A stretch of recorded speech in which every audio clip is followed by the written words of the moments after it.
Assalamualaikum and hello YouTube, my name is Nur Muhammad from Watch, and we are back with another WatchDives watch review. So this time around it is the review of this WD1967 version 2. But before we do that, let's do a quick wristwatch check. Today I'm wearing my WatchDives WD1967 version 1, right? So I've reviewed this particular watch early this year, somewhere in January 2024, and after a few months, AliExpress decided to ask me, hey man, would you want to review any of the watches on AliExpress? And I saw this particular version. I said, I really need to review that one, because let's cue the intro.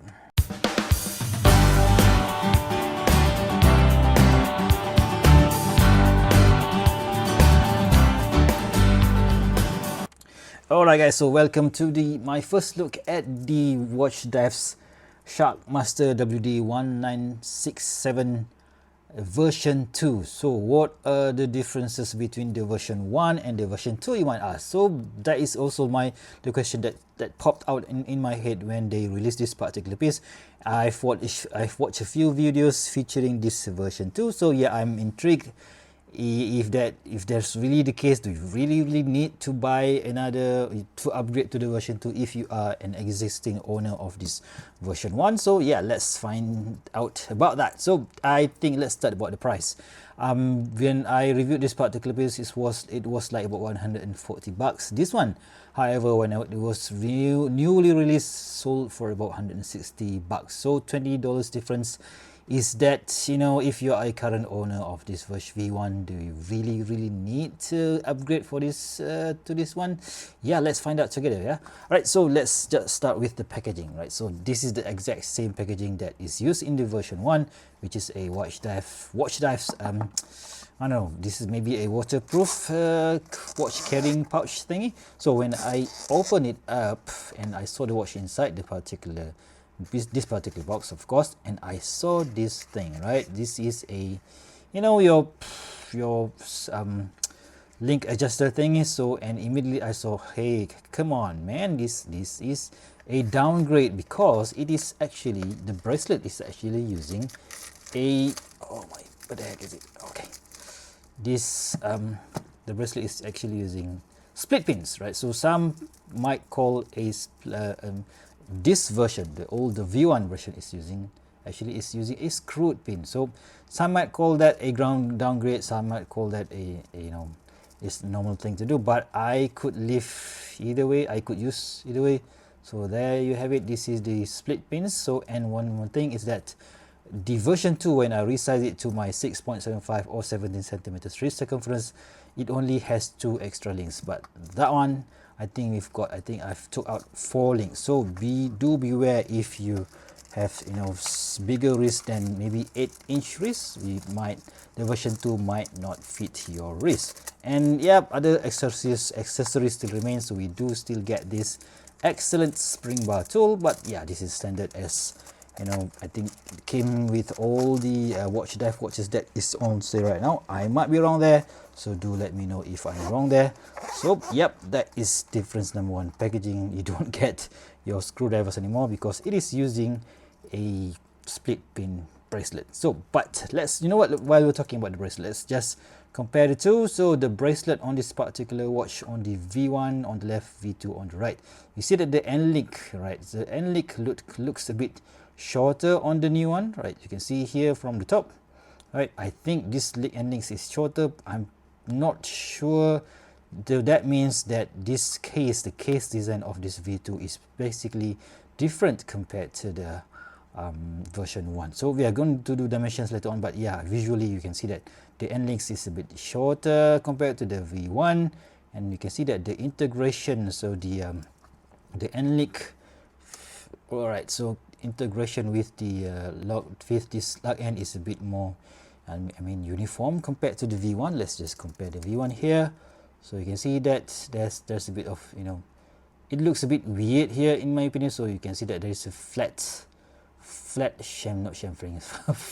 surface here, whilst on the end links one is much more, it is using this, you know, circular. So there's no flat surface here. It's just a big radius to match the contour of the end, sorry, of the lug ends, lug of the case. So brush finishing, I think they are almost similar, so there's no, you know, there's no finishing differences here, I think. So it tapers down from 20 to 16 mil, right? And this is again another difference. So let's just take it, let's just do it like so, close it up. So the end links is similar, the end link is different, the bracelet I think is similar, but here is the similarity ends, right? You can see that these screwed links, yeah, somehow the screw just wants to pop out, I don't know why, right? So you can see here at the clasp area, right?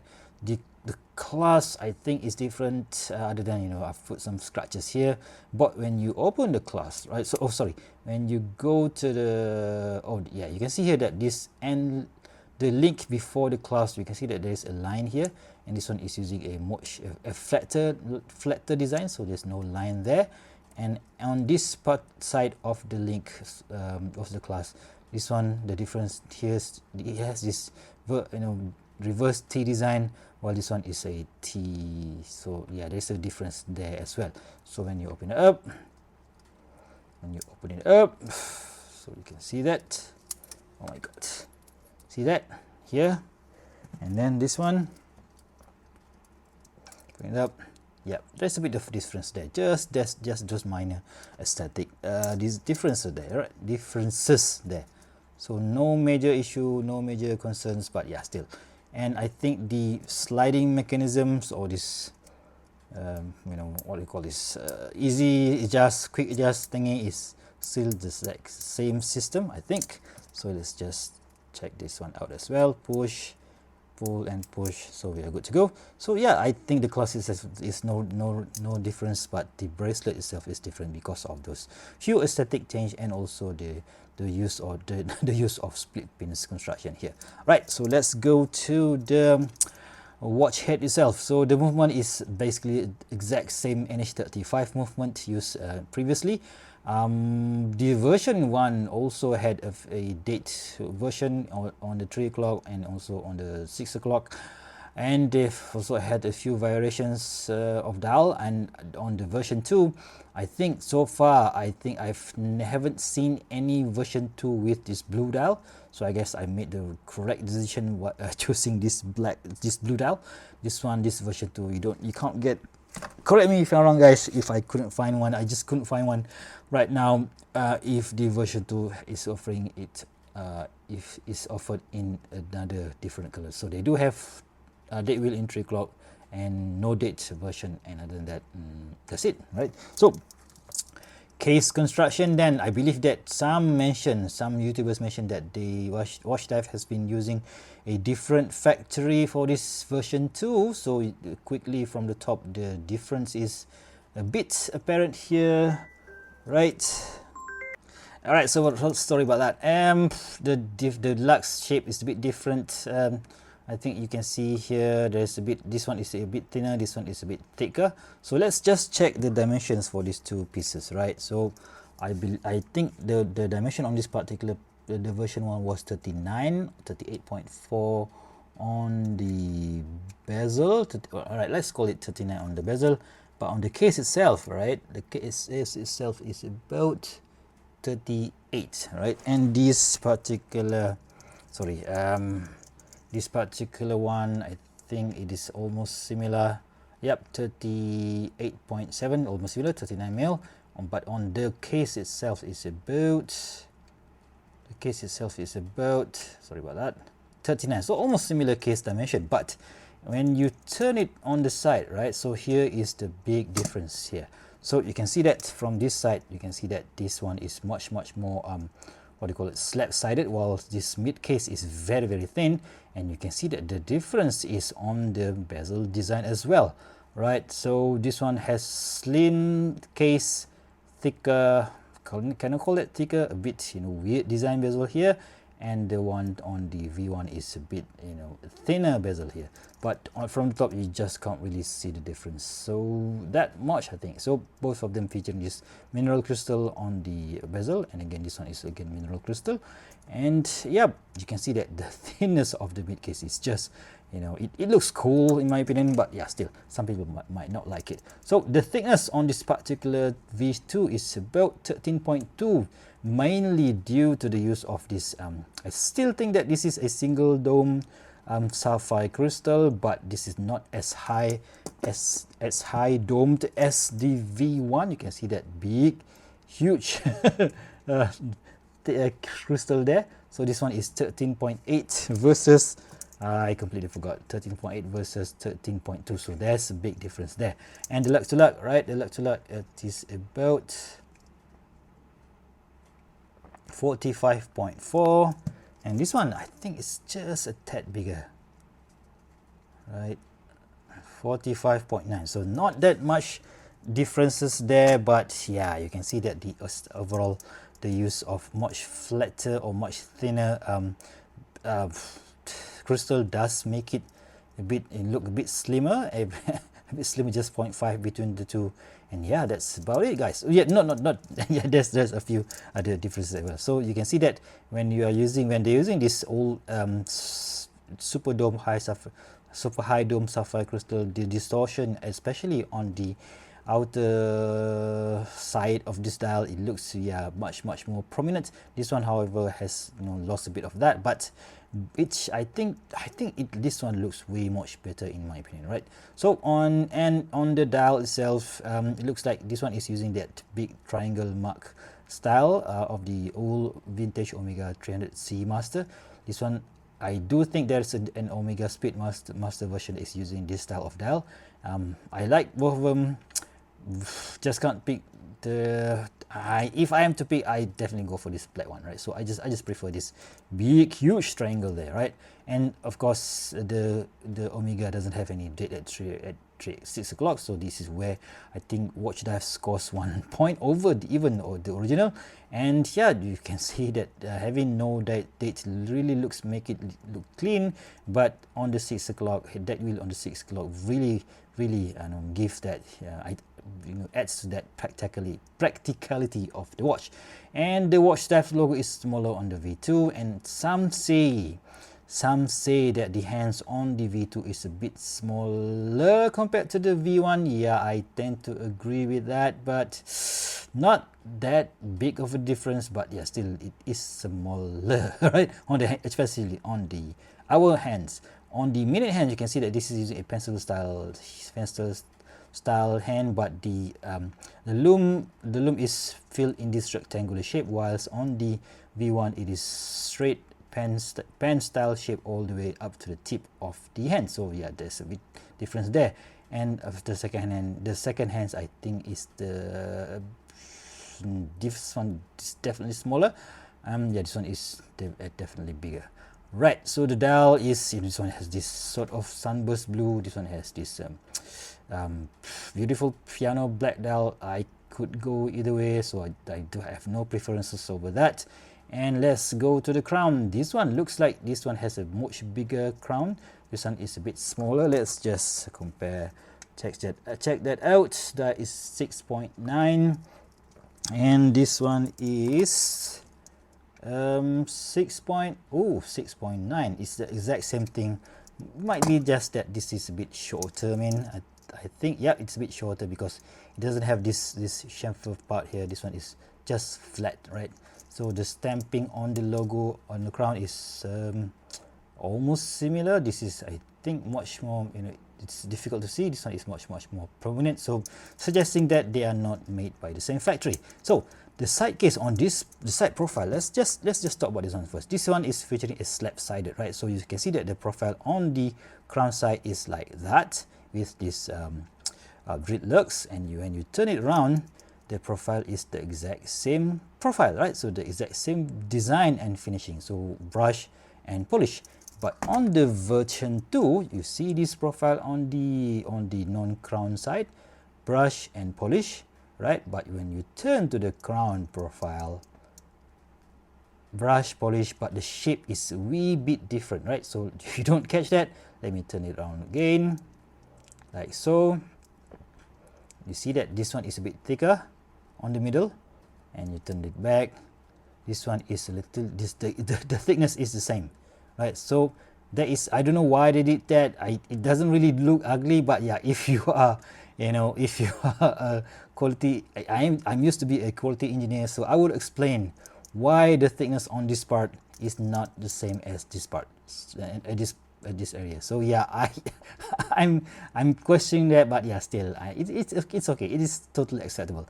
And you see that there is no more drill lugs to it, which is quite understandable because there is there's no meat, there's no metal to pierce through the case, so the lug here. So if you compare to this slab side design like that, so that will provide you space to pierce the hole, but this one no more, no more, right? So yeah, let's talk about the case bag, which comes with this easy to open case bag thingy. So of course, screw down case bag, but on the V1 it used that very difficult to open. We have to use that magic ball or some, you know, Rolex style case opener, which I don't have. Right, so where is there any other difference compared this other than these two? I don't think there is, but yeah, if I'm wrong, so please do let me know in the comment section below. So let's check out the bezel action, right? Let's bring that closer to the mic. Okay, so let's check if there is a back play. Yep, there is a bit. There's a bit there. If you push it, yep, there's some area where it is a bit loose, but is it aligned?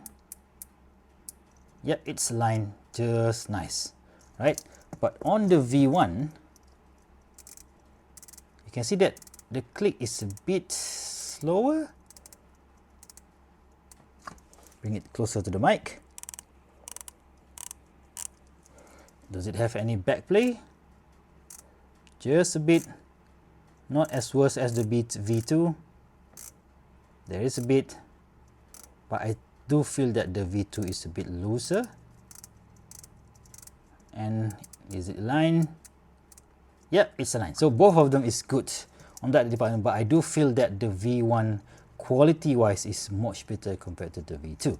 Right, so let's just check the, let's just quickly put it on the hands again, on my wrist again, to see how it looks like. So you can see that the profile is, you know, yeah, I think both work for me. Let's just zoom that out a bit. So both work for me, so it feels really nice. And on the V2, as long as there's no huge gap, I'm okay. So yes, you can see that the thinner profile, it looks cool. It is okay. Not big enough, not a big issue for me. 39mm works just fine for me. And yeah, let's check. Oh, I completely forgot to check the sapphire crystal. Of course, WatchDives is gonna give us sapphire crystal, right? Sapphire crystal on the crystal, but on the bezel, nope, that's definitely a mineral. And again on the V1, yep, sapphire crystal, and no sapphire crystal on the bezel, which is a shame, but yeah, it will drive the price up. So yeah, I could go either way, guys. So let's just quickly charge the Lume, and I think both of these watches are using BG W9 Super Luminova, and the battery just died. Or is it the okay guys, it's coming. So I don't know why my torch my UV torch sometimes die on me, and I've just changed the batteries and it died again. So maybe it is time to get myself a new UV torch. So I guess ready, 3, 2, 1, and boom, still have some light here coming into the room. Both of the BGW9 Super Luminova performs perfectly, but you can see on the V1, even the numerals is Lume, right? But on the V2, the numerals are no longer Lume. I'm okay with either one, but yeah, they still provide good, you know, excellent visibility in the dark, but I would have preferred for the numerals to be Lume, just to, you know, for for me to enable to get more out of my money, which is, well, this is not this is basically sent to me by AliExpress, so I don't pay for it. But yeah, still, if you guys, you know, wanted to to get more for your money, yeah, you don't get that on this V2.